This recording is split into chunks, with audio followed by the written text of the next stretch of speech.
بجد قلتم زوجي دفين زركب زلو እግዚአብሔር ባለ ሁሉ ይሞ ለዛ ዘውድ እዚኣ ምስኪና ወይ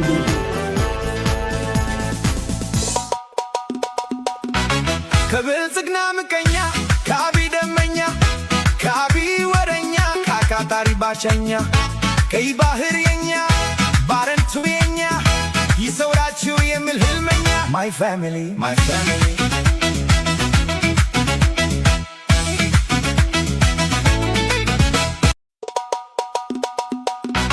ከብልጽግና ምቀኛ ከአቢ ደመኛ ከአቢ ወረኛ ካካታሪ ባቸኛ ቀይ ባህር የኛ ባረንቱ የኛ ይሰውራችሁ የሚል ህልመኛ my family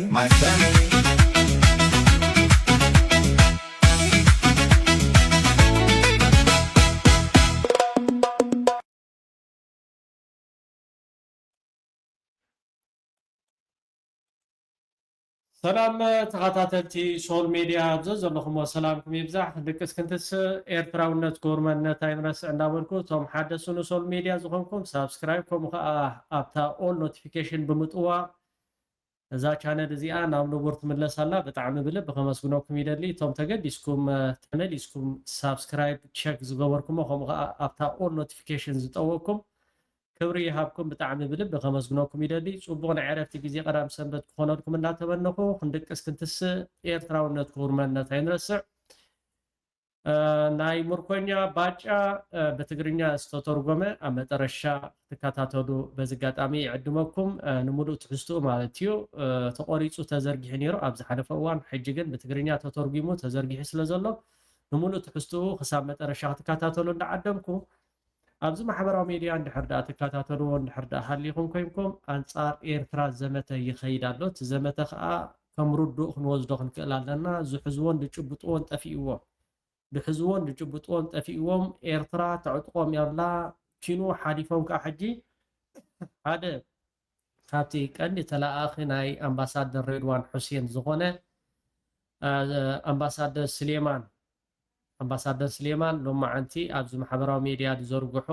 ሰራዊት ኤርትራ መካናይዝድ ናብ ትግራይ ኣትዩ ክብል ናይ ፍርሂ እዚ ከዓ ቀጻሊ ነቲ ውሽጣዊ ሽግራት ደጋዊ ንምምሳል ዝገብርዎ ዘለዉ ካብ በምሓራ ተሳዒርና ካብ ትግራይ ተሳዒርና ብኤርትራ ዘላቶ ኢዲና ተሳዒርና ንምባል ተዘይኮይኑ መካናይዝድ ኤርትራ ኣብ ቦትኡ ዘሎ ኣብ ኤርትራ ማለት እዩ ኣብ መሬት እዩ ዘሎ እዚ እንታይ እዩ እቲ ፍርሒ ዘንቆለይ መንግስቲ ኤርትራ ኣብ ጉዳይ ኢትዮጵያ ኢዱ ክሕውስ ፈቃደኛ ኣይኮነን ንሓንቲ ዝፈረሰት ሃገር ምክንያት ክንከውን ፈቃደኛታት ኣይኮንና ንሕና ክንገብር ወይ ከዓ ንሕና ከምኡ ድሌት ነርና ደትኸውን 3 ዓመት ፈኪርኩም ኢኹም 3 ዓመት ንህዝቢ ኤርትራ ልቡ ኣድሚኹሞ ኢኹም ወዮ ደኣ እቲ ህዝቢ ኤርትራ ፀዋር ኮይኑ ፀሩኩም ይኸይድ ኣሎ ሳላቲ ዘይፀዓድ ጅግና መሪሕነት መንግስቲ ኤርትራ ንማዕዶ ወይ ከዓ ኣማዕድ እዩ ዝርኢ ደኣ እምበር ከምዚ ንሕና መንእስያት ነርና ተንኸውን ክትዛረቡን መልሓስኩም ክትቁረፁን ሓንቲ እያ ነይራ ማለት እዩ ግን መንግስቲ ኤርትራ ፅባሕ ንግሆ እዛ ዝፈረሰት ሃገረት ከምቲ ክቡር ፕረዚደንት ኢሳያስ ኣፈወርቂ ዝበሎ ነየነቲ ኢትዮጵያ ዝበሎ ማለት የላን ክልተ ኣመሓደርቲ ዘለዋ ነታ ክልል ኣዲስ ኣበባ ዝኾነት ስርዓት ብልጽግና ንኢትዮጵያ ይትረፍ ነታ ኣዲስ ኣበባ ክቆፃፀራ ዘይክእል መንግስቲ ኣብዚ ጉዳይ እዚ መንግስቲ ኤርትራ ግን እንታይ እዩ ፀለመ ስለ ዝኾነ ከዓ ንሕና እውን ካብ መልሲ መሃብ ኣይንቁጠብን የኤርትራ ጦር በድብቅ ትግራይ መግባቱ ተከትሎ ኣምባሳደር ስሌማን ደደፎ ኤርትራ ህጋዊ ጥሒሳ እዩ ዝብል ኣሎ ጥሒሳ ኤርትራ ብሕቡ መካናይዝድ ናይ ኤርትራ ናብ ትግራይ ከም ዝኣተወ እዚ ከዓ ሕጋዊ ወይ ከዓ ናይ ዓለም ሕጊ ጥሒሳ ኣብ ልዕሊ ኢትዮጵያ እትገብሮ ዘላ ኢትዮጵያ ስጉምቲ ክትወስድ ኣብ ልዕሊ ኤርትራ ሕጋዊ ከም ዝኾነ ይዛረብ ዘሎ እንሆ ሜዳ እንሆ ፈረስ ቁርብተይ ሕንከት የለን ሕፍረት የለን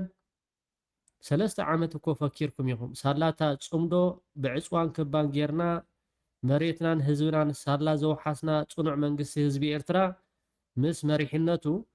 ከምቲ ንስኻትኩም ዝገበርኩም እኮ መንግስቲ ኤርትራ ሓላፍነት ነይርዎ እዩ ወይ ከዓ ብሕጊ ናይ ዓለም እውን ይፍቀድ እዩ ንሓደ ስግኣት ዝኾነካ ከይድካ ኣብ ዘለዎ ንክትሃርሞ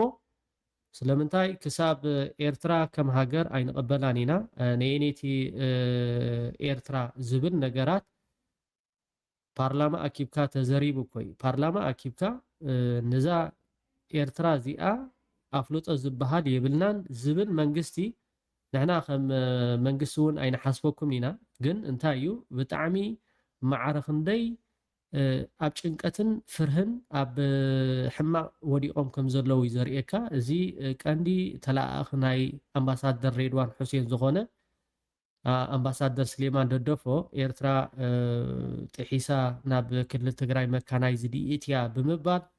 ንማሕበረሰብ ዓለም ክእውዩ ጀሚሮም ኣሎ ብዝተፈላለዩ ቋንቋ ብእንግሊሽ ትማሊ ትማሊ ዓሰብ ዝነበረት ሕጂ ከዓ ኤርትራ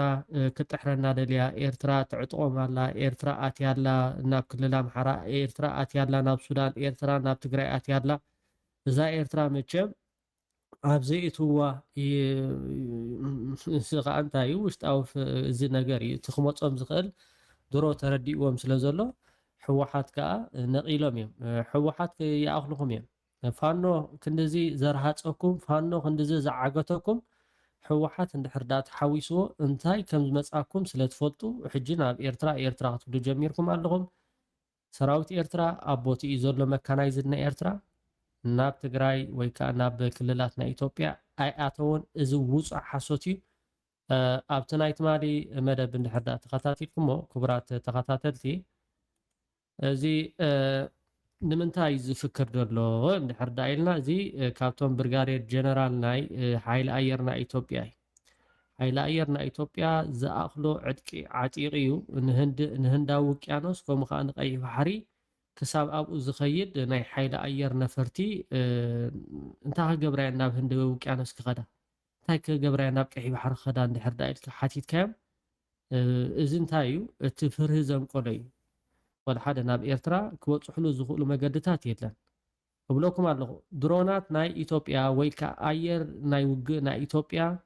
ዓዲግራት ክበፅሓ ኣይክእላን እየን 4 ነጥቢ ዛላንበሳ ክበፅሓ ኣይክእላን እየን ብወገን ናይ ዓሰብ እውን ክንቀሳቀሳ እውን ኣይክእላን እየን ናብ ኤርትራ ስከኣትዋ ኣይክእላን እየን ሕጂ እንታይ እዩ ዘፈክሮም ዘሎ እንታይ እዩ ዘጉዕሮም ዘሎ እንድሕር ዳ ኢልና ባቃ ዓቕሊ ፅበት ብፈኸራ ዝወድቕ መንግስቲ የለን ንሕና ለሚና ኢና ንዓና ንኤርትራውያን ተዘይፈኪርኩም እዩ ዘጨንቐና እምበር ተፈኪርኩም ናትኩም ቴምፕሬቸር ላዕሊ ከም ዝኸደ ኢና ንፈልጥ ኩናት ኣዲስ ኣበባ ዳ እምበር ኩናት ኣብ ዶባት ናይ ኤርትራ ዝበሃል ብድሕሪ ሕጂ የለን ኩናት ኣዲስ ኣበባ ግን ኣሎ ኣብ ዶባት ናይ ኤርትራ ኩናት ዝበሃል የለን እዚኣ ከዓ ፈቲኹም ፀዲቕኩም ክትወስድዋ ኢኹም ሎማዓንቲ እውን ዶክተር ደብረፅዮን ዝተዛረቦ ዘረባ ኣሎ እስከ ንስማዕዮ እዚ ሰነ መለዋጫ ካመረትን ሳቲስፋክሽን እኛ ጋር አይፈቀድም ወደሚቀጥለው መሄድ አለብን ወደ አላመረትነው ነገር መሄድ አለብን ሶ ያ ተደምሮ በሪፎርሙ የተፈጠረ አቅም ይሄ የሚነጻጸር አይደለም በጫካ ተደብቀው የነበሩ ዛሬ ጠግነናቸው አፕግሬድ አድርገናቸው አናሎግ የነበሩ ነገሮች ፉሊ ዲጂታል አድርገናቸው በራሪዎች እያፈራንበት የውጭ ሀገር ዜጋ እያስተማርንበት የውጭ ምንዛሬ እያስገባንበት በጣም የተለያየ አቅም ነው የተፈጠረው የሚነጻጸር አቅም አለ ከዚህች ወደዚህች መጣን ተብሎ የሚገለጽ ሳይሆን ኮምፕሊትሊ ኛ ትራንስፎርም ነው ያደረግነው ከአናሎግ ዘመን ወደ ዲጂታል ነው ትራንስፎርም ያደረግነው ከራሳችን አልፈን ለአፍሪካ የሚተርፍ አቅም ነው የፈጠርነው ሶ ያንን በአጠቃላይ ስታየው ጥቂት አመታቶች 6-7 ናቸው የተሰሩት ስራዎችና የተፈጠረው አቅም ግን በጣም ትልቅ የሚያስቆጭ ነው የት ነበር ነው የሚያሰኝ አቅም ነው የተፈጠረው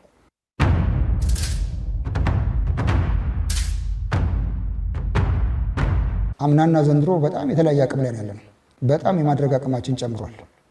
ሁለቴ ሶስቴ ደጋግሞ እንዲያስቡ ያደርጋል ቀጠናው ተርቡለንት ነው እንታይ ክልተ ግዜ ሰለስተ ግዜ ኣብቲ ከባቢናትና ቀጠና ዘለውስ ክሓስቡ ይግባእ ክልተ ሰለስተ ግዜ ክሓስቡ ይግባእ ክትብል ከለኻ እንታይ ከም ዝወርደካ ከዓ ግብረ መልሲ ኢዱ ኣጣሚሩ ድዕዘበካ ከምዘየለ በዚ ኣጋጣሚ ካብ ፍርህ ዝተበገሰ እውን ሓደ ፅሑፍ ድወፅ ኣሎ ብዛዕባ እቲ ሮኬት ናብ ኤርትራ ሕወሓት ተኪሶም ነይሮም ናብ ኣስመራ ናብ ነፋሲት ናብ ደቀ ምሓረ ብወገን ናብ ኢትዮጵያ ከዓ ናብ ባህር ዳር ተወጊሶም ነይሮም ናብ ባህር ዳር ሮኬት ተወጊሶም ነይሮም ሎማዓንቲ ብጣዕሚ ብዚ ማሕበራዊ ሚድያ ዘውፅዎ እቲ ሕወሓት ዘዕነዎ ባህርዳር ኤርፖርት ማለት ባህርዳር ማለት እቲ ናይ ክልል ኣምሓራ ዋና ቤት ፅሕፈት እዩ ንህዝቢ ኣምሓራ ንምትላል ወይ ከዓ ትማሊ ሮኬት ገይሩ ሕወሓት ጨፍጭፍኩም እዩ እቲ ኤርፖርት ከዓ ይዕሪና ክብሉ ኣብዚ ማሕበራዊ ሚድያ መልእኽቲ ከመሓላልፉ ውዒሎም ማለት እዩ ምዃን ኣብይዎሚ ኣብ መንጎ ሕወሓትን ኣብ መንጎ እቲ ናይ ኣምሓራ ፋኖ ነንሕዱ ከናቕትዎ ዝከኣሎም ፅዒሮም ክኾነሉ ኣይከኣለን ኣብዪ ኣሕመድ እውን ኣብ ዝሓለፈ እዋን እውን ተዛሪቡ ነይሩ እንኩመ ኢልናዮም እቲኦም ኣብዮም ገለ ዝብል ዘረባ እዚ ክሰርሕ ኣይከኣለን እምበሺ ክልል ኣምሓራን ክልል ትግራይን ኣብዚ ሕጂ እዋን ብሓንሳብ ክሰርሑ ምዃኖም ንስርዓት ብልፅግና ናይ ቀዳማይ ፀላኦም ምዃኖም ንዕኡ ንኸኣሊ ድልዋት ምዃኖም እዮም ሓቢሮም ካብዚ ዝተበገሰ ከመይ ገይረ ከበኣሶም ቁስልኹም ኣይትረስዑ ዝዓይነቱ ትማሊ ሮኬት ገይሮም ንባህርዳር ሃሪሞም እዮም ሕጂ ከዓ ይዕሪናዮ ክብሉ ማለት እዮም ስለምንታይ ኣብ ሕጂ ከምኡ ዝብሉ ዘለዉ እንድሕር ዳ ኢልና ኩናት እንድሕር ዳ ተጀሚሩ ከምኡ ክገብሩ እዮም ሕወሓት እውን ከምኡ ተግባራት ዘለዎም እዮም ትማሊ ሮኬት ደርብዮም ናብ ባህርዳር ናብ ህዝቢ ይኮነን ደርብዮም ናብቲ ናይ ፅባሕ ንጎ እውን ዝኾነ ነገር እንድሕር ዳ ጌርኩም ክድርበ ምዃኑ እውን ክትፈልጦ ክትክእሉ ኣለኩም ክድርበ ምዃኑ ባህርዳር ድዩ ቦሌ ድዩ ኣብ ዝተፈላለዩ ቦታታት ጎንደር ድዩ ድሮናት ስቴሽን ድዩ ተን ናይ ውግእ ኣየር ዝብገሳሉ ድዩ ዝኾነ ካበይ ይብገስ ካበይ ይኸይድ ብዘየገድስ ግብረ መልሲ ክወሃበኩም ምዃኑ ከዓ ክትፈልጦ ክትክእሉ ኣለኩም እዚ ሓይሊ ኣየር ናይ ኢትዮጵያ ግን እቲ ምፍካር ኣመሎም ስምዕዎ በጣም የማድረግ አቅማችን ጨምሯል። ሁለቴ ሶስቴ ደጋግሞ እንዲያስቡ ያደርጋል። ቀጠናው ተርቡለንት ነው። የኛ ብሔራዊ ጥቅም አሁን እየሰፋ ነው። አባይ ግድብ ጋር የሚቆማል የኛ ብሔራዊ ጥቅማችን ሰፊ ነው። አንዱ ውቅያኖስ ድረስ ይደርሳል። ለብሔራዊ ጥቅማችን የሚመጥን አቅም ለመገንባት ሌት ተቀን ነው የምንሰራው። ያም በደንብ እንዲገነዘቡት እያደረጋቸው እንጂ ፍላጎታቸውማ ዛቻቸው 24 ሰዓት ሙከራ ያደርጋሉ። የኛ የማድረግ አቅም ግን በየቀኑ እየጨመረ ነው። በእኔ 24 ሰዓት ኣብ ልዕሊኹም ዝኾነ ነገራት ፈተነታት ዘካይድ እንድሕር ዳ ኢልና ወልሓደ ንዓኻትኩም ዝትንክፈኩም ወላ ሓደ ሃገር የለን ንስኻትኩም ግን ከም ሓደ ጭሉል ከልቢ ሓንሳብ ምስ ሶማል ሓንሳብ ምስ ኤርትራ ሓንሳብ ግብፂ ትብሉ ሓንሳብ ሱዳን ትብሉ ስለዚ ንስኻትኩም ኢኹም ቶም ጠንቂ ናይ ቀርኒ ኣፍሪቃ ተሓጊሕኩም ከዓ ክጠፍ ኢኹም እንዳ ውቅያኖስ ኣይትበፅሕ ቀይ ባሕሪ ትበፅሕ ማለት እዩ እዚ ክትፈልጥዎ ይግባእ ሎማዓንቲ እውን ዶክተር ደብረፅዮን ብዛዕባ እዚ ጉዳይ ዝተዛረቦ ዘረባ ኣሎ ብጣዕሚ ኣገዳሲ ቅድሚኡ ግን ተጋሩ ከምኡ ከዓ ኢትዮጵያውያን ጥንቃቐታት ክትገብሩ በዚ ኣጋጣሚ ፃውዒትና ነቕርብ ንምንታይ እዮም ዘቕርብዎ ዘለዉ ሕጂ እንድሕር ዳ ኢልና ሓሳብ ከሪኦ ሓራይ ቅሬታ ኦኬ ናትናኤል መኮንን ማለት ናይ ምክልኻል ናይ ኢትዮጵያ ኣፈቀላጤ ወይ ከዓ ናቶም ኣፈኛ ኮይኑ የቅድም የባህርዳር ጉንበት 20 ኤርፖርት ተርሚናል በህወሓት ሮኬት ከተመታ በኋላ ብድሕሪኡ ሕጂ ይዕሪናየ ዝብል ዘሎ ይዕሪናዮ ስለዚ ሕወሓት ከዓ ኣብዚ ሕጂ ኩነታት እውን ከምኡ ክገብሩ ስለ ዝኽእሉ ንህዝቢ ኣምሓራ ፀላኢኻ እዮም ዝብሎ ዘለዉ ንህዝቢ ኣምሓራ ፀላኢ ኮይኑ ይፈልጥን ንስኻትኩም ኢኹም ናይ ሓባር ፀላኢ ኣብ ቀርኒ ኣፍሪካ ስለዚ ንሕና ከም ኤርትራውያን ፋኖ ይኹኑ ሕወሓት ይኹኑ ሱዳን ይኹኑ ኦነግ ይኹኑ እቲ ክመፃኩም ዝኽእል ውሕጅ ኦረዲ እንዳተረዳእኩም ይኸይድ ስለ ዘሎ ብከምዝን ወዲ ከምዝን ትማሊ ተጋሩ ናብ ኣስመራ ስለ ዝደብደቡ ሮኬት ገይሮም ስለ ዝደብደቡ ፀላእቲ ህዝብን ኤርትራን ሃገርን ማለት ኣይኮኑን ንሳቶም እቶም ፀላእትን ህዝብን ሃገርን ዝኾኑ ከም በዓል ፃድቃን ከም በዓል ጌታቸው ረዳ ንሳቶም እዮም ፀላእትና ምሳኹም ደሚርካ ማለት እዩ ትማሊ ከምኡ ስለ ዝተገብረ ናብ ኣስመራ ስለ ዝደብደቡ ንዑ እንዳምፃኻ ወይ ከዓ ሮኬት ትማሊ ናብ ባህርዳር ምስ ኣምሓሩ ንምበኣስ እዚ ጠርባሽ ፈተነ እዩ ክኸውን እውን ዘይክእል እዩ ስለዚ ኣብ ከምዚ እቶም ተጋሩ ክትነቕሕሉ ይግባእ ሎማዓንቲ ዶክተር ደብረፅዮን እውን ብጣዕሚ ተባዕ ዝኾነ ተባዕታይ ዝኾነ ዘረባ ተዛሪቡሎ ናብኡ ከብለኩም በኣና ወዲና ኢና ዝኣኽለና ፅዒርና ኢና ተፀሚምና ኢና ከፊልካ ኢኻ መስዋእቲ ትኸፍል ኣለካ ሕዚ እውን وأخم إلك أصل جنين ولا كان هذي كنقدم يزلنا تلعل تسلف زبل نازل عليكم ودينا هنا راويتون أفلتوا إحنا بيعادلنا زيت ود لو أخس اللي زلنا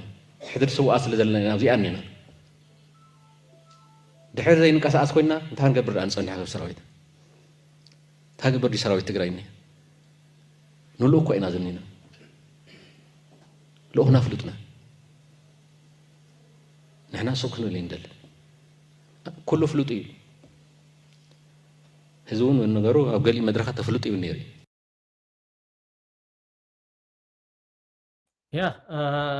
يا تبقيسنا لنا يزبلنا لو ما عندنا توم دربتي سنة باباوين تجارو أكيبهم لو ما عندي زو ساني توسينو له زاسوايم حجي ليتن معتن كل قصو زرا ايدولهم برت مالين تايبلون يرم حجي خا ያለ ጀግና ተዋጊ ባለበት ዘመን እንደ ጎልያድ ያለ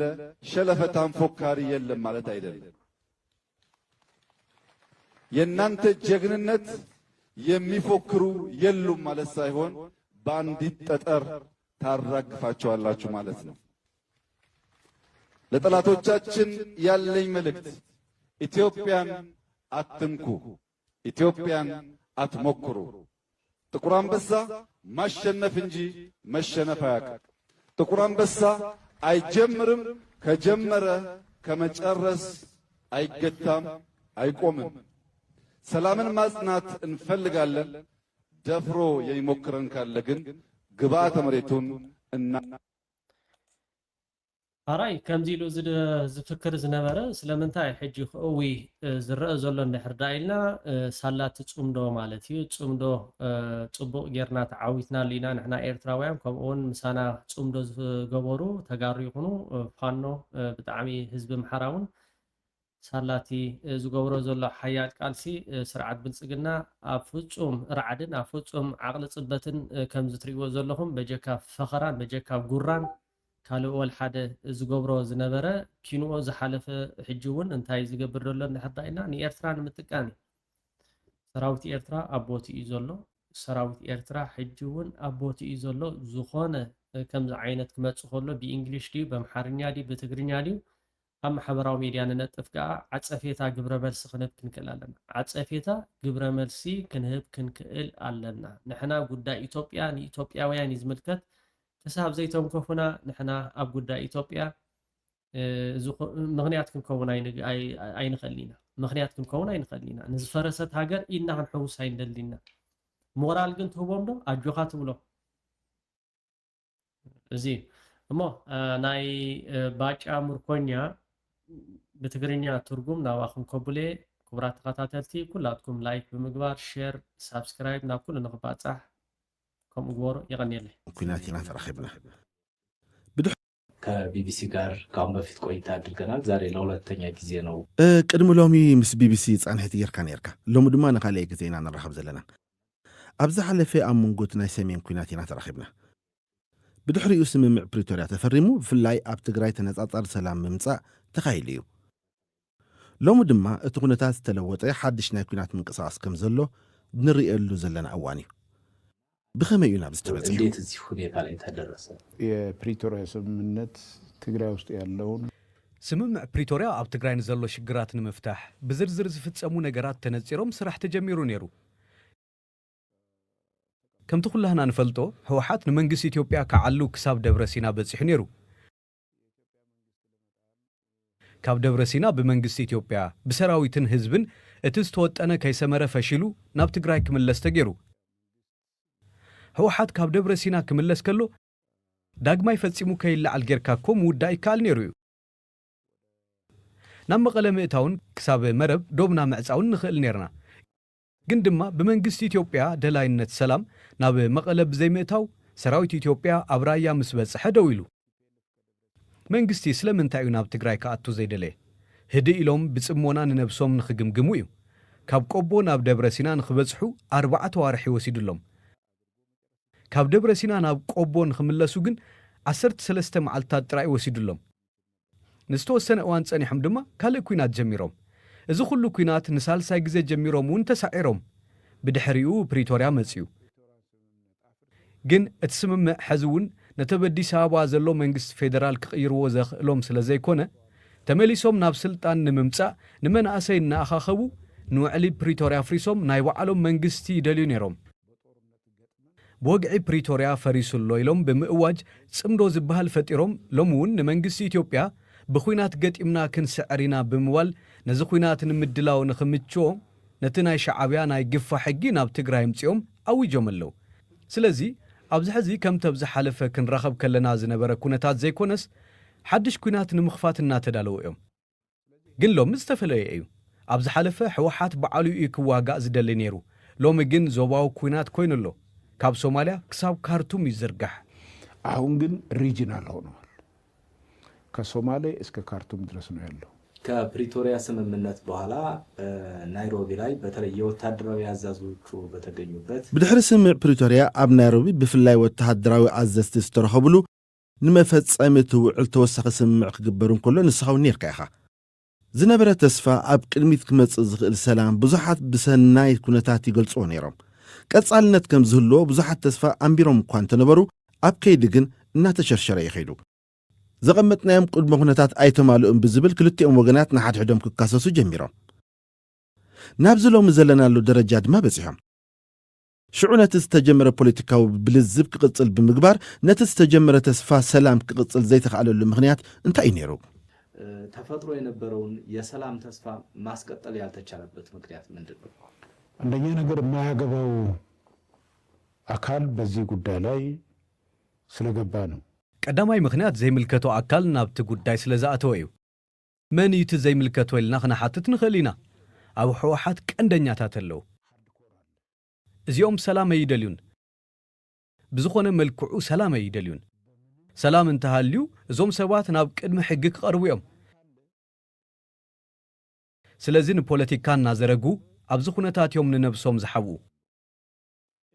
ንኣብነት ክነግረካ መስርሕ ምፍታሕ ዕጥቅን ዳግመ ምጥያስን ነይሩ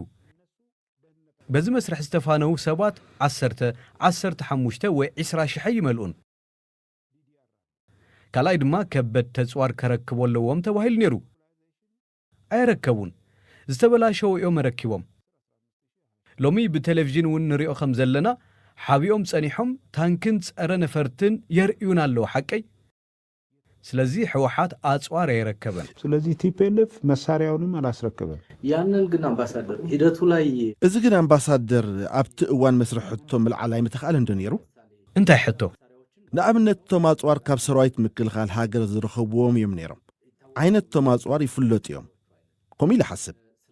ስለዚ ነዚኦም ኢና ከነረክብ ክብሉን ከለው ኣይፋል ከምዚኦም ዝበሉ አጽዋር ውን ኣለው ኢልካ ምሕታታይ ምትኻል እንዶ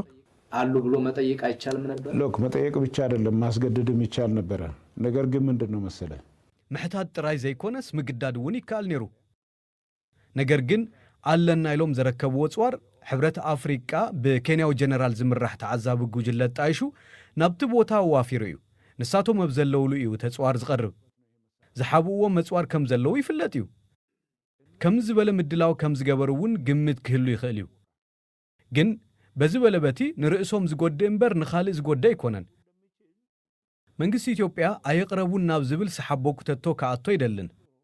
ሓላፍነት ዝተዋሃቡ ኣካል ኣሎ ነዚ ብመሰረት ዝተመደበሉ ገደብ ግዜ እዩ ዕጥቁና ረከበ ዝሰናበት ስለዚ ኩሉ ሰራዊት ብመስርሕ ዲዲአር ይሰናበት እዩ ዝብል ግን ከዓ ሕወሓት ኣብ ክንድነት መስርሕ ዝፍጽም ኣብ ከይዲ ግዜ ናይ ምጭብርባር ተግባር ተፈጢሩ እቶም ዝዕዘቡ ኣካላት ብልክዕ ናብቶም ቦታታት እናኸዱ ከይዕዘቡ ይተገይሩ መንግስቲ ኢትዮጵያ እኮ ብመሰረት ስምምዕ ፕሪቶሪያ ክሕዞ ዝግባእ ቦታ ይሓዘን ሞራል ንምሕላው ካብ ዝብል እዩ ካልእ ምኽንያት የብሉን ናብ ሰላም ክነኣቱ ኢና ዝብል ጽኑዕ እምነት መንግስቲ ኢትዮጵያ ነይሩ ግን ነዚ ጠሊሞም ነዚ ኸዲዖም ምስ ሻዕብያ ተሰማሚዖም ቀተልትና እዮም ዘሚቶምና እዮም ንደቂ ኣንስትዮና ዝደፈሪኦም ኢሎም ምስ ዝኸስዎም ኣካላት ጽምዶ ፈጢሮም ንመንግስቲ ኢትዮጵያ ክነዓሉ ኢና ብዝብል መሊሶም ንኹናት ተወዲቦም ስለዚ ስምምዕ ፕሪቶሪያ እኳ ደኣ መንግስቲ ኢትዮጵያ ክሕዞ ዝግባእ ቦታ ገዲፉ ንዓዓቶም ዕድል ዝሃበ ዝተፈናቐሉ ናብ ቦታኦም ንኽምለሱ ናብ ህዝቢ መግቢ ዝለኣኸ ንሳቶም ንኣቶ ጌታቸው ረዳ ምስ ሰጎጉ ሕራይ መን ይኹን ተባሂሉ ነታደሰ ወረደ ኣብቲ ቦታ ኮፍ ኣቢሉሎም እንድሌታቶም ሓልዩ ጸኒሑ ታደሰ ወረደን ቦታው ላይ አስቀመጠ ፍላጎታቸውን ጠብቆ ይኖረ ነው ስለዚህ እቲ ዘይምትእማን ካብ ሽዑ ተፈጢሩ ማለት ድዩ ምክንያቱ መስርሕ ምፍታሕ ዕጥቂ ዳግመ ምጥያስን ውዕል ፕሪቶሪያ ካብ ዝፍራም ኣብ ውሽጢ ኣዋርሒ ተጀሚሩ የቲፒኤልኤፍ አለመታመን መሳሪያ በማስከበር ባለማስከበር አይደለም። ናይ ሕወሓት ተኣማንነትን ዘይተኣማንነትን ኣጽዋር ብምርካብ ወይ ብዘይ ምርካብ ኣይኮነን ዝግለጽ ካብ ቀደም እውን ዝእመን ውድብ ኣይኮነን ዘይእመን ውድብ ክኸውን ዝኽኣለሉ ምኽንያት ድማ ን21 ዓመታት ከም ጊላ ከገልግሎ ንዝጸንሐ ሰራዊት ንብጾቱ ኣብ ዝደቀስሉ ምቕታል እዩ ካብዝን ላዕሊ ሕወሓት ዝኾነ ወገን ዘይኣምኖ ውድብ እዩ ከምቲ ዝሰማዕናዮ ድማ ካብ 600,000 ክሳብ 1 ሚልዮን መናእሰይ ሃሊቖምና ኢሎም እዮም ተዛሪቦም ነዚ ኩሉ መንእሰይ ዘወደአ ጉጅለ ገበነኛታት ሎሚ ብመሰረት ስምምዕ ፕሪቶሪያ ከፈጽም ኢሉ ዝኣምን ዓሻ መሪሕነትን ኣዛዚ ሰራዊትን ኢትዮጵያ የለን ግን ከዓ እቲ ጉዳይ ብሕብረት ኣፍሪቃ ዝነበሮ ፕሬዚደንት ክልተ ሃገራት ኣፍሪቃ ዝነበሩ ዝመርሕዎ ልዝብ መንግስቲ ኣሜሪካን ሕብረት ኤውሮጳን ዝተሳተፉሉ ዓለም ለኻዊ ደረጃ ዝሓዘ ስምምዕ እዩ በዚ ስምምዕ ሓንቲ ታንክ ረኪቦም ሓንቲ ታንክ ቀቢሮም ኣለዉ ወይ ሓደ ዙ 23 መሊሶም ሓደ ድማ ቀቢሮም እናበልካ በዘይ ትጨቃጨቀን ነዚ ዝከታተል እተብኡ ዝተመደበ ጉጅለ ተዓዛቢ እዩ ስለዚ እቲ ዘድሊ ነገር ካብ መንግስቲ ዝጥለብ ነገራት ኩሉ ምምላእ ጥራዩ መንግስቲ ኢትዮጵያ ኩሉ ዓይነት ማሕበራዊ አገልግሎታት ክጅመሩ ገይሩ እዩ ህዝቡ እውን ከይጉዳእ ገይሩ ሓሳብ እዚ ጉጅለ ኣብ ትግራይ ሰላም ምምጻእ ኣይኮነን ንነብሶም ካብ ተሓታትነት ምህዳም ስለ ዝኾነ ዝተፈናቀሉ ናብ መረበቶም ክምለሱ ሕብረተሰብ ግቡእ አገልግሎት ክረክብ ተማሃሮ ናብ ትምህርቲ ከኣቱ ዲዲአር ብዝግባእ ክፍጸምን ሰራዊቶም ክሰናበቱን ክገብሩም ተገበአ ዲዲአር በሚገባ እንዲሄድ ሰራዊቱን በሙሉ እንዲያስወጣ ማድረግ ነበረ በተለይ ሰሞኑን ህወሓት ኣብዚ ቅነ ህወሓት ኣብ ዝተፈላለዩ ከባቢታት ህዝባዊ ኣኼባታት ከካይድ ቀኒሎ ንስኻ ድማ እዞም ሓይልታት ተጻመዱ ኣይተጻመዱ ንመንግስቲ ኢትዮጵያ ክስዕሩ ዝኽእሉ ዓቕሚ የብሎምን ኢኻ ትብል ዘለኻ ህወሓት ድማ ካብዚ ብዝተፈለየ ዝገልጽ ዘሎ ላዕለዎት ዝበሃሉ መራሕቱ ብቁሉዕ እናወፁ ህልውናና ኣብ ልዕሊ መቃብር ብልጽግና ይዝረጋገጽ እዮም ዝብሉ ህልውናችን የሚረጋገጠው በብልጽግና መቃብር ላይ ነው እያሉ ነው የተለያዩ ስብሰባዎችን እያደረገ ነው ቲፒኤልኤፍ በትግራይ የተለያዩ ስብሰባዎችን ያደርጋል እያልከኝ ነው ህወሓት ኣብ ዝተፈላለዩ ከባቢታት ኣኼባታት የካይደሎ ትብለና ኣለኻ እወ የካይደሎ ግን ኣብቶም ኣኼባታት እንታይ ኢኻ ትሰምዕ ዘለኻ ንሕወሓት ዝድግፍ ሓሳብ ሰሚዕኻ ኣብታ ኣኼባ ንዓኻትኩም ንኣረጋን ነፍስ ወደም ንሰብሩ ዓጽሚ የለን ኩናት ይኣኽለና ቅድሚ ሎሚ ዝቆሰልናዮ ገና ይሓወየን ንብዓት ኣደታት ስዋኣትና ገና ይነቐጸን ውረዱ ክበሃል ኢና ሰሚዕና ኣብ ናይ በዓልቶም ኣኼባ ማለት እዩ ሓደ ጭቡጥ ዝኾነ ሓቂ ክነግረካ ህወሓት ኣብዚ ሕጂ ድዩ ወይስ ደብረሲና በፂሖም ዝነበረሉ እዋን እዩ ዝበለጸ ዓቕሚ ዝነበሮ ሎሚ ድዩ ሓይሊ ዘለዎ ወይስ ሽዑ ክሓተካ ድሓን ኣነ ክነግረካ ህወሓት ዝሓሸ ዓቕሚ ዝነበሮ ናብ ደብረሲና ዝበፅሐሉ እዋን እዩ ሽዑ ናይ እዚ ሰሜን ዕድቂ ረኺቡ ነይሩ ሰራዊት ኢትዮጵያ ካብ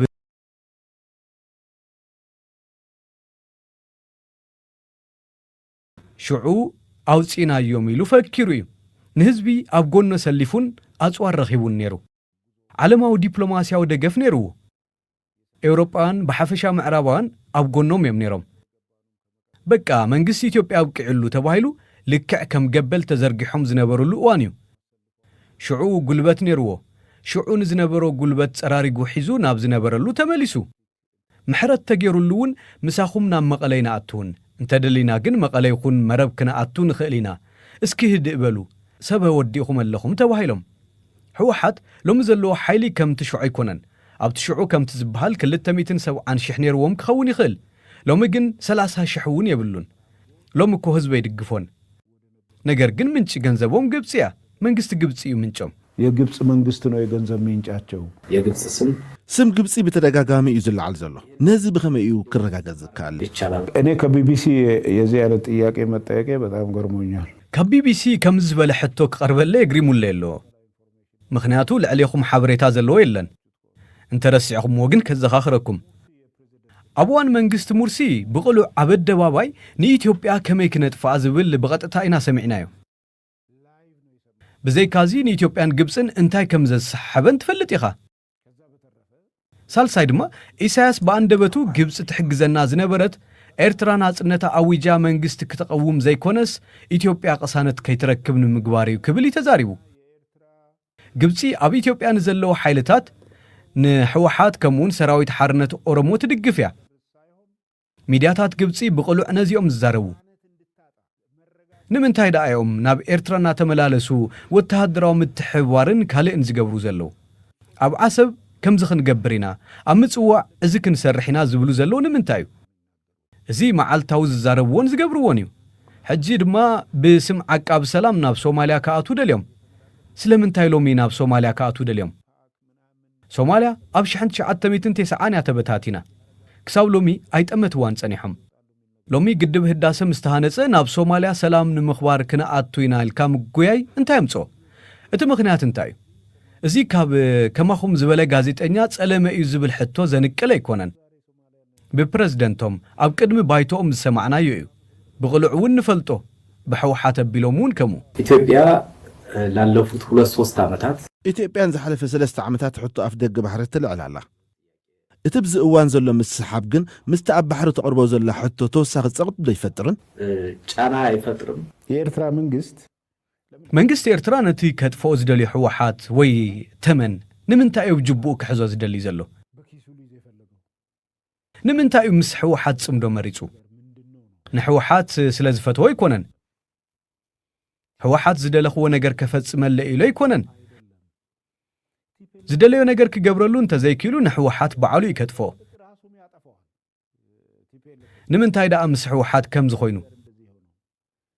መንግስት ኢትዮጵያ ኣፍ ደገ ባሕሪ የድልየኒ ኢሉ ኣሎ ነዚ ብሰላማውን ዲፕሎማስያዊ መንገድን ተዘይረኺብዎ ናብ ኩናት ምእታው ስለ ዘይተርፍ ነቲ ኩናት ድማ ብትግራይ ኣቢሉ እዩ ናብ ኤርትራ ዘምጾ ናጻ ቀጠና ክህሉ እታ ኩዕሶ ኣብኡ ተሪፋ ኣብኡ ውሽጦም ይዋግኡ ብዝብል እዩ ንትግራይ ሓሊፉ ኢና ባና ዝመጽእ ስለዚ ኣብ ትግራይ ዝህሉ ኩናት ክሳብ ዝውዳእ ንሕና ድማ ንዳሎ ኢና ዝተዳኸመ ወታደር ኢና ባና ክመጽእ ክንከላኸሎ ንኽእል ኢና ዝብል ናይ ዓያሹ ቅማረ እዩ ድሌቱ እቲ ኩናት ኣብ ትግራይ ክካየድ እዩ ብርግጽ ሕወሓት ኩናት እንተመሪጹ እቲ ውግእ ኣብ ትግራይ ክካየድ ስለዚ ጉዳይ ዓሰብ ብጉልበት ዝመጽእ ኣይኮነን ዝኾነ ዓለማዊ ማሕበረሰብ እውን ዝኣምነሉ እዩ የአሰብ ጉዳይ በጉልበት የሚመጣ አይደለም ማንኛውም ኢንተርናሽናል ኮሚኒቲ የሚያምነው ነው አሁን የአባይንም ጉዳይ ንጉዳይ አባይን ዓሰብን ስለ ዘልዓልና ዞባዊ ይክብሃል እንከሎ ብኸመይ ይስክለጽ በፊትም ውስጣዊ ይሁን እንጂ ቀጠናዊ ነው ካብ ቀደሙ ውሽጣዊ ይኹን እምበር ዞባዊ እዩ ስፍሓቱ ከም ቀደም ኣይኮነን እቲ ዝሓለፈ ንኤርትራን ኢትዮጵያን ጥራይ ዘሳተፈ ነይሩ ኣብ ትግራይ ዝተወልዐ ኩናት ንኢትዮጵያን ኤርትራን ተሳቲፉ እዩ ብርግጽ ኣብቲ ሽዑ መንግስቲ ሱዳን እውን ተሳቲፉ ነይሩ ብኸመይ ተዋሲዩ ንሕና ምስ ሕወሓት ኣብ ኩናት እናሃለወ እዩ ኣትዩ መሬትና ሒዙ እዚ ንድኹም ጎንኻ እናርአየ ካብ ጎረቤት ዝመጽእ ዓይነት መጥቃዕቲ ነይሩ ንሕና ሽዑ ነቲ ጉዳይ ዕሽሽልና ኢና ገዲፍናዮ ሎሚ እዚ ናበይ ሰፊሑሎ ሱዳን ከምቲ ናይ ሽዑ ዘይኮነስ ሙሉእ ብሙሉእ ኣትያ ኣላ ኤርትራ እውን ኣትያ ካብ ሕጂ እንድሓር እንታይ ክኸውን ደቡብ ሱዳን እውን ክትኣቱ እያ በኣሉታ ይኹን በኣወንታ ኬንያ እውን ከመላ ዛቢት ኮይና ክትኣቱ እያ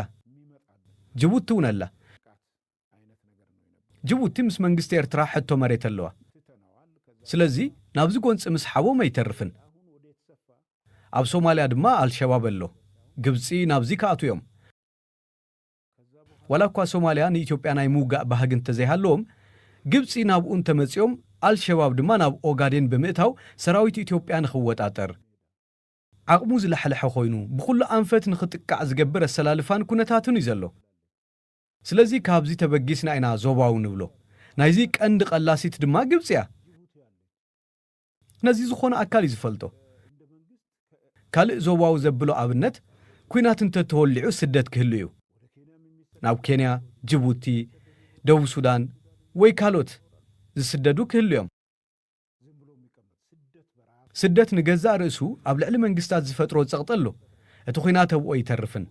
ኣብዚ ዝህሉ ኩናት ኣብ ናይ ጎረባብቲ ልምዓት ቱሪዝምን ካልእን ጽዕንቶ ክህልዎ እዩ ሱዳን ንገዛእ ርእሳ ኣብ ኩናት እያ ዘላ እዚ ኩናት እናሃለወ ምስ መንግስቲ ኢትዮጵያ ናብ ካልእ ኩናት እንተተኣትዩ እቲ ኣንጻር ሓይልታት ዳዕመ ሰሪዕ ዝዋጋእ ዘሎ መንግስቲ ክጠፊ እዩ ምክንያቱ አንጻር መንግስት ኢትዮጵያ ኩናት እንተኸፊቱ መንግስት ኢትዮጵያ ዝለዓለ ዓቕሙ ተጠቂሙ ነቲ ኩናት ኣብ ዝሓፀረ እዋን ክዛዝሞ እዩ ዝደሊ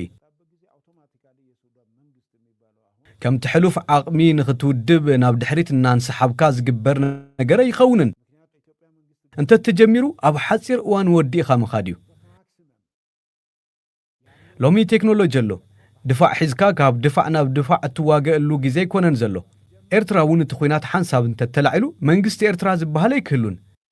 أزيك فلت له جغرافيون كغيريو منجستات ون كغيرو يوم سقيلو عينته يكونن جغرافيوم يقيرال فور ذات ماتر መንግስቶች ይቀየራሉ ጂኦግራፊውም ይቀየራል ዝም ብሎ አይነት አይደለም በቀጠናው ማለት ነው ጆባት ሀገራቱን ቀየሩ ማለት ካዲ እወ ከሙዝ በለጽልዋውን ክፍጠሪው ናብነት በደቡብ ኢትዮጵያን ኤርትራን ኮስ ተጠረረ ነገር የለን ንሱውን ካለ ሽግር ክፈጥሪው ንሱ ክትሓዚው መንግስት ኤርትራ ይክህሉን በገዛ ርዕሱ ክጠፍዩ ኩናት እንዲግዲ ኩናት እንተሃልዩ ደጀነን ግንባርን ዝብሃል የለን ኩሉ ግንባር ይክኸውን እዚ ማለት ድማ ባድመ ግንባር ኮይኑ አስመራ ደጀን ክኸውን አይክልን ክልትዮም ግንባርዮም ካርቱም ደጀን ኮይኑ አልፋሽጋ ግንባር ክኸውን አይክልን ኩሎም ሓደዮም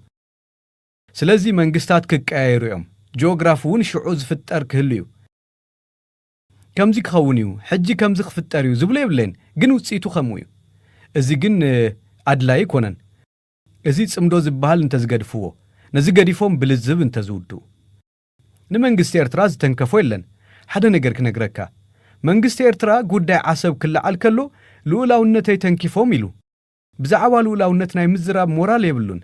መንግስት ኮይኑ ንኢትዮጵያ እናዘረገ ንሕና ዓሰብ ብድርድር ይሃቡና እንተበልና ብኸመይ እዩ ብዛዕባ ልኡላውነት ዘልዕል ናይ ካልእ ልኡላውነት እንተተንኪፍካ ብዛዕባ ናትካ ልኡላውነት ኣይትዛረብን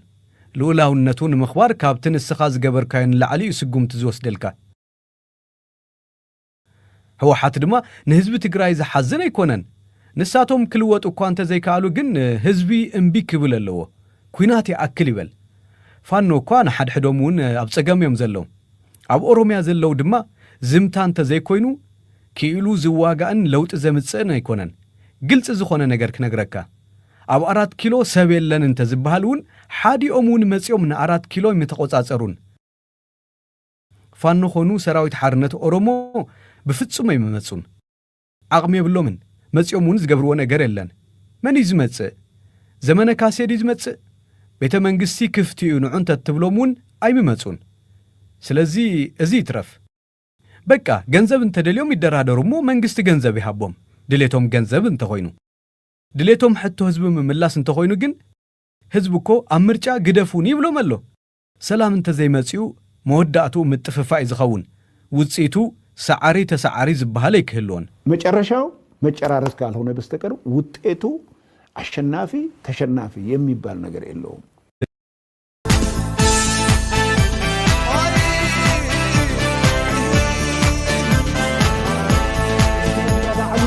بجد قلتم ايه زوجي ده في زركة جد እግዚአብሔር ካባል ሁሉ ይሞ ለዛ ዘውድ እዚኣ ትንኪራ ወይ